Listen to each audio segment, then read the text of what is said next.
Welcome to హైడ్రీమ్. It's me అనుషోకుమల్ with legal solutions. So హైదరాబాద్లో ప్రస్తుతం హైడ్రా దడబుట్టిస్తోంది. సెలబ్రిటీలే కాదు, పెద్ద చిన్న ఎవరిని తేడా లేకుండా అక్రమ కట్టడాల కూల్చివేతలో రికార్డ్ క్రియేట్ చేస్తోంది. మరి ఇలాంటి సందర్భంలో ఇప్పటికే దుర్గం చెరువుకు సంబంధించి 4 కాలనీల్లో ఆల్మోస్ట్ 200 పైన ఇళ్ళు ఏవైతే ఉన్నాయో నిర్మాణాలకు ఆల్రెడీ నోటీసులు ఇచ్చింది. మరి వాళ్ళకి ఎలాంటి హక్కులు ఉంటాయి, అట్లీస్ట్ వాళ్ళు హైకోర్టుకి వెళ్ళి స్టే తీసుకునే అవకాశం ఉందా, ఇలాంటి వాటి గురించి మాట్లాడేందుకు మనతో పాటు ఉన్నారు హైకోర్టు అడ్వకేట్ ఎడ్విన్ కేదాసి గారు. వారితో మాట్లాడదాం. నమస్తే సార్. సో మనం హైదరాబాద్లో చూస్తున్నాం సిచ్యువేషన్ అయితే ఇప్పుడు చాలా బర్నింగ్ ఇష్యూ నడుస్తోంది.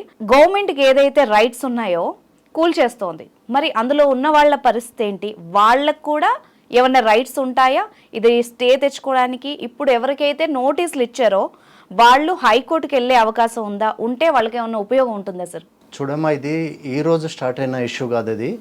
ఇది చాలా సంవత్సరాల నుంచి నడుస్తుంది. ఇది ఇవాళ ఏం కొత్తగా వచ్చింది కాదు. ఆల్రెడీ గవర్నమెంట్ దగ్గర ఎన్ఫోర్స్మెంట్ ఉంది ఆల్రెడీ మున్సిపల్గా.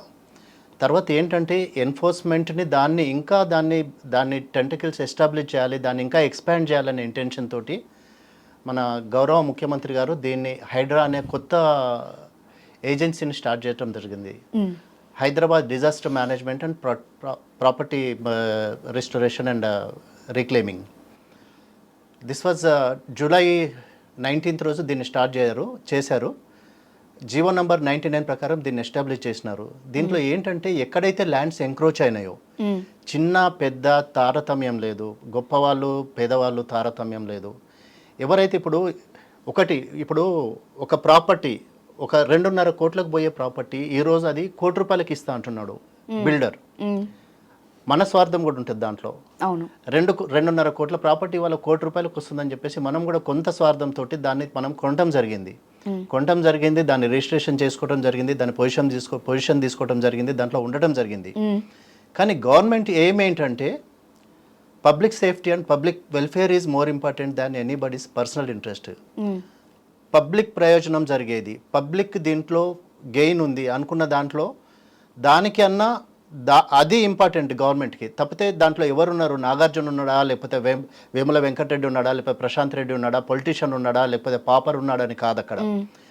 ఆ ఇంటెన్షన్ తోటే ఈ హైడ్రా అనే కొత్త ఏజెన్సీని స్టార్ట్ చేయడం జరిగింది. దానికి మన రంగనాథ్ గారిని దాన్ని కమిషనర్గా అపాయింట్ చేసినారు. ఆయన ఏంటంటే he is a very efficient officer, without any bias and without any prejudice లేకుండా. ఆయన ఇప్పుడు వరంగల్లో జరిగిన ఒక రేప్ అండ్ మర్డర్ కేసు కానీ, లేకపోతే క్వశ్చన్ పేపర్ లీకేజ్, ఇది కూడా ఆయన సార్ట్అవుట్ చేసిన police officer. He is very dynamic and very efficient. So ఆయనను తీసుకొచ్చేసి ఆయన ఆధ్వర్యంలో ఈ హైడ్రా అనే ఏజెన్సీని చేయడం జరిగింది. This was established on July 19th. July 19th రోజు విస్తృత అధికారాలు ఇచ్చినారు. మన రంగనాథ్ గారు డైరెక్ట్ ఆయనకే ఎవరికి చీఫ్ మినిస్టర్ గారికి రిపోర్ట్ చేస్తారు. దీంట్లో ఎటువంటి ప్రెజుడీస్ లేకుండా, ఎటువంటి తొందర లేకుండా, ఎటువంటి ఫోర్స్ తీసుకోకుండా, అంటే ఎటువంటి దీనికి కూడా ఇన్ఫ్లుయెన్స్ కాకుండా తను యాక్ట్ చేయగలడు అనే ఇంటెన్షన్ తోటి చీఫ్ మినిస్టర్ గారు దీన్ని ఎనాక్ట్ చేయడం జరిగింది. దీంట్లో ఏంటంటే ప్రతి ఒక్కళ్ళు కూడా నోటీసులు ఇచ్చినారు. ప్రతి ఒక్కళ్ళు కూడా దాంట్లో అందరూ అవేర్ అయ్యి ఉన్నారు. దీంట్లో మాకు తెలియదు, లేకపోతే మేము ఇగ్నోరెంట్, లేకపోతే మాకు ఈ సమస్య మీద మాకు అసలు అవగాహన లేదు అని చెప్పడానికి ఇక్కడ ఎవరికి రైట్ లేదు. ఓకే, ఇప్పుడు ఫర్ ఎగ్జాంపుల్ నాగార్జున గారిదే తీసుకుంటే 2014 నుంచి కూడా ఆయనకు నోటీసులు సర్వ్ చేసినారు. ఆయన స్టే తీసుకున్నారు, అన్ని చేసుకున్నారు. కానీ అక్కడ జరిగింది ఏంటి అంటే ల్యాండ్ వాల్యూ పెరగటం, the boom of the market, real estate boom. ఇవన్నీ ఏంటంటే ఎక్కడనో నాకు ఇంత ప్లేస్ ఉంటే చాలు హైదరాబాద్లో, లేకపోతే ఒక 100 square yards ఉంటే చాలు, లేకపోతే నాకు ఒక ఇల్లు ఉంటే చాలు అనే ఇంటెన్షన్ తోటి పబ్లిక్ అవన్నీ ఆలోచించకుండా, అంటే ఈ లెవెల్లో వస్తుంది, ఇక్కడ దాకా వస్తుంది అని ఎవరు యాంటిసిపేట్ చేయలేదు, ఎవరు ఎక్స్పెక్ట్ చేయలేదు. అంటే ఈ ఎక్స్టెండ్కి దీన్ని తీసుకుంటుంది గవర్నమెంట్, ఇంత ర్యాపిడ్గా దీని మీద ముందుకు పోతుంది ఎక్స్పెక్ట్ చేయలేదు. ఎక్స్పెక్ట్ చేయకుండా ఏంటంటే వచ్చినప్పుడు చూసుకుందామని ఒక లీనియంట్ నేచర్, లీనియంట్ బిహేవియర్. వస్తే చూద్దాంలే, వచ్చినప్పుడు చూద్దాంలే, వస్తుందా అక్కడ దాకా, వస్తే మేనేజ్ చేద్దాంలే.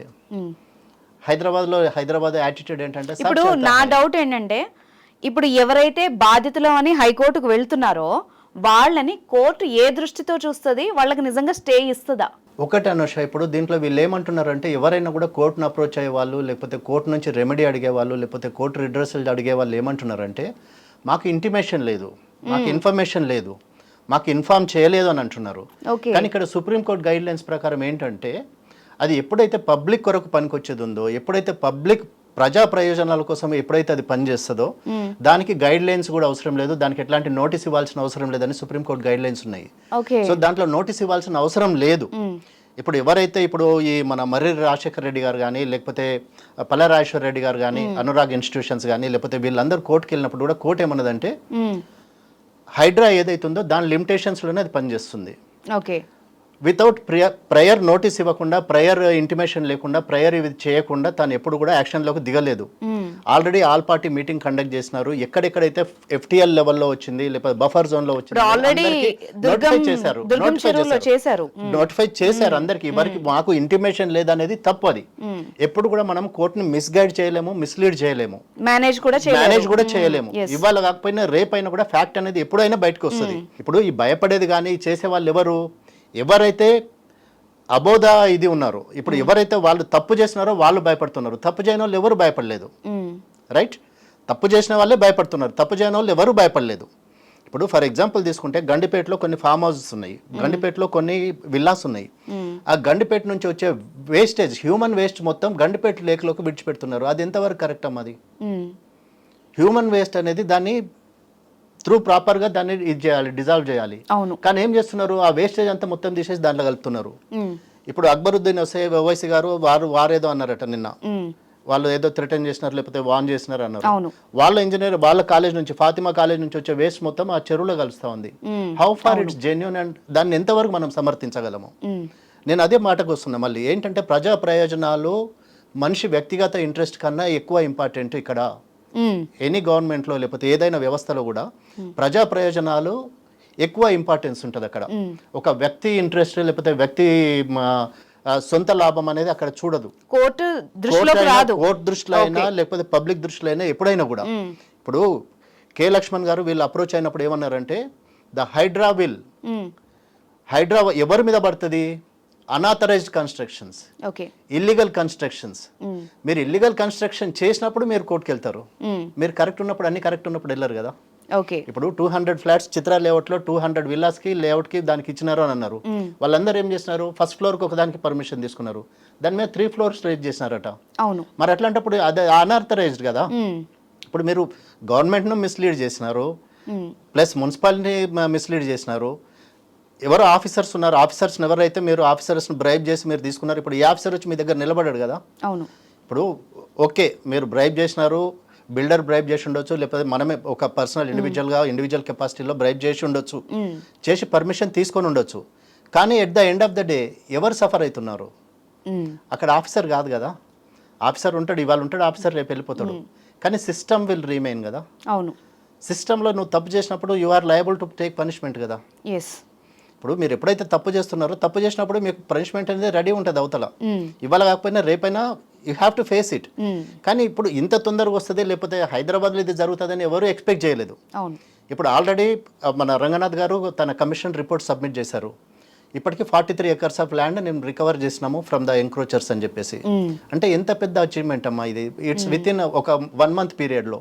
అయితే ఇప్పుడు మీరు చెప్పినట్టుగా ఎవరైతే ఇందులో కోల్పోతున్నారో వాళ్ళని బాధితులుగా పరిగణిస్తలేదు కోర్టు. బాధితులు అనేది ఒకవేళ నేరస్తులుగా పరిగణించే ఛాన్స్ ఉందా?